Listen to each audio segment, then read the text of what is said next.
കവി കെ അയ്യപ്പപ്പണിക്കർ അനുസ്മരണം ദേശീയ കാവ്യോത്സവമായാണ് കൊണ്ടാടിയത്. കവിതയെ കാലത്തിനനുസരിച്ച് നവീകരിച്ച കവിക്ക് തങ്ങളുടെ കവിതകൾ കൊണ്ട് കവികൾ ആദരാഞ്ജലി അർപ്പിച്ചു. അനുസ്മരണത്തോടനുബന്ധിച്ച് അയ്യപ്പപ്പണിക്കർ കൃതികളുടെ ദൃശ്യാവിഷ്കാരം നടന്നു.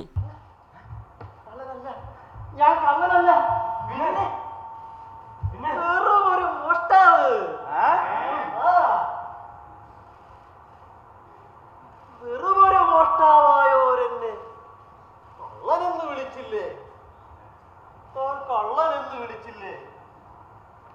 നിങ്ങൾ കള്ളനെന്ന് വിളിച്ചില്ലേ?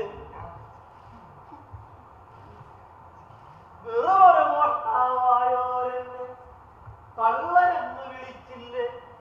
നിങ്ങൾ കള്ളനെന്ന് വിളിച്ചില്ലേ?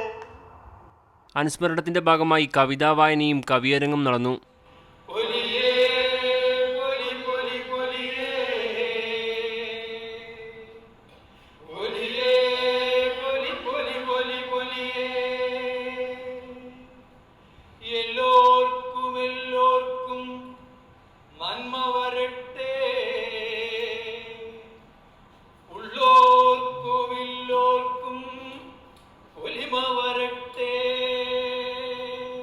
മീഡിയ 1 തിരുവനന്തപുരം.